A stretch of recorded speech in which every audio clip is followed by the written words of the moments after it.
సింహరాశి వారికి జూలై 10వ తేదీ గురువారం రోజు జరిగేటువంటి పూర్తి అంశాల గురించి, అలాగే మీ ఇంట్లో రహస్యంగా జరిగేది తెలిస్తే మీరు నిజంగా ఆశ్చర్యపోతారు. రేపటి రోజున జరిగేటువంటి పూర్తి అంశాల గురించి మనం ఈరోజు ఈ వీడియోలో తెలుసుకోబోతున్నాం. వీడియోని ఎక్కడ కూడా స్కిప్ చేయకుండా పూర్తిగా చూడండి. వీడియో నచ్చితే లైక్ చేయడం మాత్రం మర్చిపోద్దండి.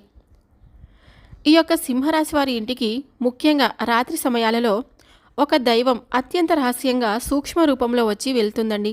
ఈ విషయం మీకు తెలుసా? ఆ దైవం ఎవరో, అసలు ఈ భూప్రపంచంలో ఎన్నో లక్షల గృహాలు ఉండగా ప్రత్యేకంగా మీ ఇంటికి ఎందుకు వస్తున్నారో మీ కనుక పూర్తి స్పష్టతతో తెలిస్తే మీరు కేవలం ఆశ్చర్యపోవడమే కాదు, వర్ణించలేని ఆనందంతో ఉప్పొంగిపోతారనమాట. ఆ దివ్య శక్తే ఎప్పటి నుండో మీ మీద కరుణా కటాక్ష వీక్షణలను ప్రసరింపజేస్తూ ఉంది. కానీ మీరు దాన్ని గ్రహించలేక మీ సమస్యలకు మీరే కారణమవుతూ మానసికంగా ఎంతో నలిగిపోతున్నారని మీకు స్పష్టమవుతుంది. ఈ పరమసత్యం మీకు తెలిసిన క్షణంలో మీ కళ్ళ నుంచి ఆనంద బాష్పాలు ఆగకుండా ప్రవహిస్తాయి. గత కొన్నేళ్లుగా, దశాబ్దాలుగా మీరు పడుతున్న ప్రతి కష్టానికి, అనుభవిస్తున్నటువంటి ప్రతి అవమానానికి, కార్చిన ప్రతి కన్నీటి బొట్టుకు కారణం ఏమిటో మీకు అర్థమవుతుందా? ఇన్నాళ్ళుగా ఇంత చిన్న నిజాన్ని గ్రహించలేక మీ జీవితాన్ని మేమే అనవసరమైనటువంటి సమస్యలకు సుడిగుండంలోకి నెట్టుకుంటున్నారని తీవ్రంగా పశ్చాత్తాపపడతారు. జీవితంలో కొన్ని అత్యంత కఠినమైనటువంటి సందర్భాల్లో దేవుడనే వారు నిజంగా ఉన్నారా? ఉంటే మా కష్టాలు ఎందుకు చూడడం లేదు? మా మీదనే ఎందుకింత పగపట్టారని మీకు భగవంతుణ్ణి తీవ్రంగా నిందించిన క్షణాలు కూడా ఉండి ఉంటాయి. మీ ఆవేదనలో, మీ ఆక్రోశంలో మీరు పలికిన ఈ మాటలు ఎంత పెద్ద పొరపాటో ఇప్పుడు మీకే అవగతమవుతుంది. ఈ నిజం గ్రహించిన తర్వాత మీకు మోకాల మీద వంగి ఆ దైవానికి మనస్ఫూర్తిగా, హృదయపూర్వకంగా కృతజ్ఞతలు చెప్పుకుంటారండి. ఇన్నాళ్ళు మమ్మల్ని కంటికి రెప్పలా కాపాడింది నువ్వే నా తండ్రి అని గ్రహించలేకపోవడానికి భక్తితో శరణు వేడుకుంటారు. జ్యోతిష్య శాస్త్రం ప్రకారం ఈ రాశి వారికి ఒక ప్రత్యేకమైనటువంటి స్థానం, ఒక విశాలమైనటువంటి స్వభావం ఉంటుంది. ఈ కోవలో ఈ యొక్క సింహరాశి వారికి కూడా ఒక విశిష్టమైన గుర్తింపు ఉంటుందండి. తప్పకుండా ఈ యొక్క సింహరాశి వారు చాలా అంటే చాలా తీవ్రమైనటువంటి ఎన్నో రకాలైనటువంటి బాధలను అనుభవించి ఇంతవరకు వచ్చారు. తమ బాధలు తమతోనే దాచుకొని పైకి మాత్రం ఎంతో తేలినట్లుగా, చాలా గంభీరంగా, ఎంతో కఠినంగా ఉంటారనమాట. ఈ గుణం వల్ల చాలామంది వీరికి అహంకారులుగా, గర్విష్ఠులుగా, లేదంటే ఎవరిని లెక్క చేయని వారిగా అపార్థం చేసుకుంటారు. వీడికేంటి, ఏం పట్టుదల లేని తేలికగా తీసి పారివేస్తారు. కానీ ఆ గంభీరమైనటువంటి ముసుగు వెనక ఎంత ఆవేదన దాగి ఉందో వారికి మాత్రమే తెలుసు. నిజానికి వీరు చాలా మంచి మనసు, అంటే వీరి మనసు వెన్నలాంటిది. ప్రేమ, ఆప్యాయత కోసం తపిస్తూ ఉంటారు. వాటిని ఎలా పొందాలో, ఎలా వ్యక్తపరచాలో తెలియక సతమతం అవుతూ ఉంటారన్నమాట. తమని రక్షించుకోవడానికి ఒక కఠినమైనటువంటి కవచాన్ని సృష్టించుకుంటారు. ఆ కవచం వెనుక సున్నితమైనటువంటి హృదయాన్ని అర్థం చేసుకున్న వారికి మాత్రమే వీరికి నిజమైనటువంటి స్నేహితులుగా ఎప్పుడు కూడా అర్థం చేసుకుంటారు. వీరి జీవితంలో అవమానాలు, నిందలు, అపనిందలు సర్వసాధారణం అని, చేయని తప్పులను కూడా ఎప్పుడూ బాధ్యత వహించవలసినటువంటి అవసరం అయితే వస్తుందండి. ముఖ్యంగా ప్రాణం కంటే ఎక్కువ నమ్మిన వారు వెన్నుపోటు పొడిచినటువంటి తీవ్రంగా కృంగిపోతారనమాట. అయినప్పటికీ రేపటి రోజున తప్పకుండా మీ జీవితంలో కని విని ఎరగనటువంటి ఆశ్చర్యాలకు, అద్భుతాలకు గురి చేసేటువంటి సంఘటనలు ఎన్నో జరగబోతున్నాయి.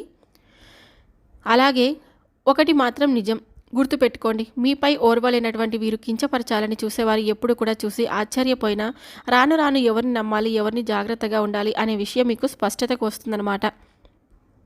తమ అనుభవాలే అతిపెద్ద గుణపాఠాలుగా నేర్పిస్తాయి. ఆర్థికంగా కూడా మీరు చాలా ఒడిదుడుకులను ఎదుర్కొంటారండి. సంపాదించిన డబ్బు నిలబడలేకపోవడం, అనుకోని ఖర్చులు రావడం, లేదా ఇతరులకు సహాయం చేస్తే తాము నష్టపోవడం వంటివి జరుగుతూ ఉంటాయన్నమాట. డబ్బు చేతికి వచ్చినట్లే వచ్చి చేజారిపోతూ ఉంటుంది. దీనివల్ల ఎన్నోసార్లు తీవ్రమైన నిరాశకు గురవుతూ ఉంటారు. కానీ డబ్బు విషయంలో వీరికి ఒక ప్రత్యేకమైనటువంటి పట్టుదల కూడా ఉంటుందండి. స్థిరమైన, సురక్షితమైన జీవితాన్ని కోరుకుంటూ ఉంటారనమాట. వీరి జీవితంలో ఎన్నో ఆవేదనలో గడిపినటువంటి క్షణాలు చాలా ఉన్నాయి. అవన్నీ వచ్చిన ఒట్టి మాటలే కాబట్టి మీకు తెలియకుండానే ప్రతి కదలికను, మీ ప్రతి ఆలోచనను, ప్రతి కష్టాన్ని గమనిస్తూ మిమ్మల్ని ప్రతి ఆపద నుండి ఒక అభేద్యమైనటువంటి వజ్ర కవచంలో కాపాడుకుంటూ ఒక దైవం మీ ఇంట్లోనే తిరుగుతుంది. మీరు నమ్మినటువంటి నమ్మకపోయిన ఇది అక్షర సత్యం. ఆ దైవం మరెవరో కాదు, సాక్షాత్తు ఆ కైలాసవాసుడైన మహాశివుడు. అవునండి, మీరు విన్నది నిజమే. కర్మకారుడైన శని భగవానుడికి అధిపతి అయిన ఆ పరమేశ్వరుడే మీ మీద ఎప్పుడూ కూడా కరుణా కటాక్షలతో ఎంతో రకమైనటువంటి సంపూర్ణ కరుణా కటాక్షాలను చూపిస్తున్నాడు. ఆయన మిమ్మల్ని తన సొంత బిడ్డలా భావిస్తున్నాడు. ఈ యొక్క సింహరాశి వారు పడుతున్న కష్టాలను మీరు చూపిస్తున్నటువంటి అపారమైనటువంటి సహనానికి, మీలో దాగి ఉన్నటువంటి మానవత్వానికి మీ నిజాయితీకి, మీరు కష్టకాలంలో కూడా వీడని మీ ధర్మానికి ఆ త్రినేత్రుడు, ఆ మహాశివుడు మనసారా మెచ్చాడు. అందుకే ఆయన మీపై ప్రత్యేకమైనటువంటి అనుగ్రహాన్ని చూపిస్తున్నాడు. అందుకే తన యొక్క దివ్యమైన శక్తిని ఒక అభేద్యమైనటువంటి రక్షణ కవచంలాగా మీకు అందిస్తున్నాడు. ఆయన స్వయంగా ఒక సూక్ష్మ రూపంలో, ఒక శక్తి పుంజం రూపంలో మీ ఇంటికి వస్తున్నాడు. మీరు ఆశీర్వదించి వెళ్ళిపోతాడు మిమ్మల్ని. ఇది మీరు గ్రహించలేకపోతున్నారంటే ఆ మహాదేవుడు మీ ఇంట్లో అడుగుపెట్టిన నాటి నుండి మీ జీవితంలో ఎన్నో పెను ప్రమాదాలు, ప్రాణాంతకమైన గండాలు, తీవ్రమైన ఆరోగ్య సమస్యలు, త్రుటిలో తప్పిన వెంట్రుక రాశిలో తప్పిపోయినటువంటి ఉన్నాయన్నమాట. ఒకసారి ప్రశాంతంగా మీ గతాన్ని వెనక్కు తిరిగి చూసుకొని మీకు స్పష్టంగా అవగతమవుతుంది. మీరు ఎదుర్కొంటున్నటువంటి భయంకరమైనటువంటి సమస్యల నుండి, ఆర్థిక నష్టాల నుండి, ఘోరమైన అవమానాల నుండి ఆయన మిమ్మల్ని చాకచక్యంగా బయటపడి వేసేవారు. లేదంటే మీరు ఈరోజు ఒక స్థాయిలో ఇంత ధైర్యంగా, ఎంత నిబ్బరంగా ఉండేవారు కాదు. ఆయన మీ వెన్నంటే ఉండి మిమ్మల్ని నడిపిస్తూ ఉన్నాడనమాట. ఈ మధ్యకాలంలో మీరు కాస్త కూస్తో మానసిక ప్రశాంతతను కూడా మీరు అలవర్చుకున్నారండి. ఎన్ని సంవత్సరాలకు ఆగిపోయినటువంటి పనులలో నెమ్మదిగా కదలిక, పురోగతి కనిపిస్తుంది. అంటే దానికి అర్థం ఏకైక కారణం ఆ మహాశివుడి కృప కటాక్షలే. ఆయన తన అనుగ్రహాన్ని మీపై వర్షింపజేయడం వల్ల ప్రారంభించాడు. కాబట్టి ఇప్పుడు మీరు ఆ దైవాన్ని గుర్తించి ఆయనకు మనస్ఫూర్తిగా కృతజ్ఞతలు తెలుపుకోవాల్సినటువంటి సమయం వచ్చింది. ఎందుకంటే దైవం ఎప్పుడు ఒక నిజ రూపంలో తన ముందుకు రాదు కాబట్టి మనతో నేరుగా మాట్లాడదు. అది ప్రకృతి నియమాలకు విరుద్ధం. నాలాంటి వారి మాటల రూపంలోనో, లేదంటే ఒక శుభ సంకేతకం రూపంలోనో, ఒక పక్షి అరుపు రూపంలోనో, ఒక మంచి ఆలోచన రూపంలోనో తన ఉనికిని మనకు తెలియపరుస్తుంది. దాన్ని మనం గ్రహించి ఆ దైవ మార్గంలో నడవాలి. మీ జీవితంలో బాధపడవలసిన కష్టాలు, దారిద్ర్యం, అనారోగ్యం, అపజయం వంటి సమస్యలన్నీ కూడా ఇక శాశ్వతంగా తొలగిపోవాలంటే మీరు ఆ మహాశివుడిని పూర్తి నమ్మకంతో, సంపూర్ణ విశ్వాసంతో ఆరాధించడం తక్షణమే ప్రారంభించాలి. ఆ దైవం ఎవరో తెలిసినందుకు మీ గుండె ఇప్పుడు సంతోషంగా, భక్తితో నిండిపోయింది కదూ. ఎందుకంటే ఈ యొక్క సింహరాశి వారు అనేక కష్టాలను, పరీక్షలను పెట్టి శని భగవాను శాంతింపచేయగల ఆయనను శాంతింపచేసినంత ఏకైక శక్తి ఆ మహాశివుడికి మాత్రమే ఉంది. కాబట్టి ఈ యొక్క సింహరాశి వారు సహజంగానే లోపల గొప్ప శివభక్తులై ఉంటారండి. వారి మనస్తత్వం శివతత్వానికి దగ్గరగా ఉంటుంది. వారి తీవ్రమైన స్వభావం, వారి పట్టుదల, వారి ఏకాంత ప్రియత్వం, వారి గంభీరత్వం ఇవన్నీ శివుడి లక్షణాలే. కాబట్టి అందుకే ఆ పరమేశ్వరుడు మిమ్మల్ని తన సొంత బిడ్డలా భావించి ప్రత్యేకంగా గమనిస్తూ ఆయన మిమ్మల్ని ఎప్పటికీ కూడా వదులుకోడు. మీరు కావాలంటే ఒకసారి ప్రశాంతంగా గమనించండి.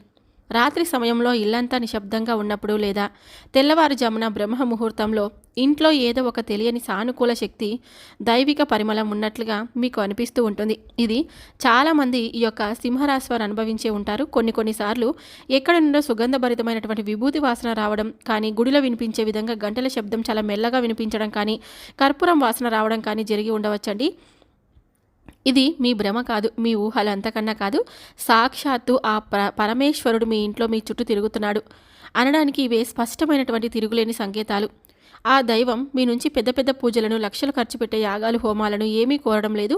ఆయనకు కావాల్సింది కేవలం మీ నుంచి వచ్చేటువంటి నమ్మకం, స్వచ్ఛమైనటువంటి ప్రేమ, నమ్మకం మాత్రమే. మీరు చేయవలసిందల్లా ప్రతిరోజు ఉదయాన్నే స్నానం చేసి మీ పూజా మందిరంలో మహాశివుడి దేవుడి దగ్గర పటానికి కానీ, లేదా శివలింగానికి నమస్కరించుకొని ఓం నమఃశివాయ అనే శక్తివంతమైనటువంటి పంచాక్షరి మంత్రాన్ని మీకు వీలైనన్ని సార్లు, కనీసం 108 సార్లు జపించడం ఇది మీ జీవితాన్ని మార్చేస్తుంది.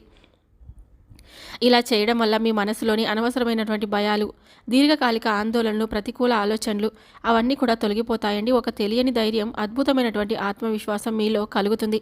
మీలో నిదానంగా ఉన్న శక్తి మేలుకుంటుంది. అయినా అమావాస్య రోజు కానీ, పౌర్ణమి రోజు కానీ, లేదా ప్రతి సోమవారం కానీ, ప్రతి శనివారం కానీ మీకు దగ్గరలో ఉన్నటువంటి శివాలయానికి వెళ్ళండి.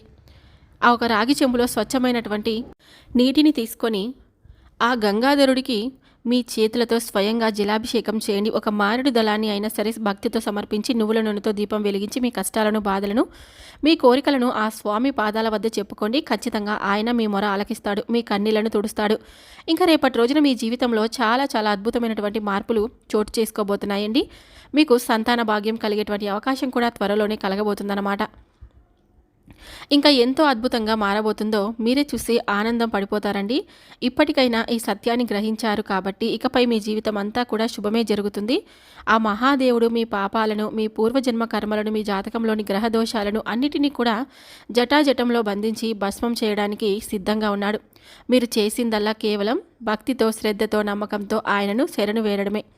ఇక మీ జీవితంలో పట్టిందల్లా బంగారమే అవుతుంది. ఆ శివయ్యను నమ్మిన వారికి ఎప్పుడు కూడా ఎటువంటి ఆపదలో నుంచి గట్టెక్కుతారండి, కానీ మునిగిపోరనమాట. గట్టెక్కుతారే కానీ మునిగిపోరు. కాబట్టి ఆ పరమేశ్వరుని మనస్ఫూర్తిగా నామస్మరణ చేసుకుంటూ ప్రతి ఒక్కరూ సంతోషంగా ఉండండి. అందరూ ఆ మహాశివుడి ఆశీర్వాదంతో ప్రతి ఒక్కరూ ఆయురారోగ్య ఐశ్వర్యాలతో ఉండాలని మనస్ఫూర్తిగా కోరుకుంటుగా సెలవు తీసుకుంటున్నాను. మరొక వీడియోతో మళ్ళీ కలుద్దాం. వీడియో నచ్చితే లైక్ చేయడం మాత్రం మర్చిపోవద్దండి. Thank you for watching.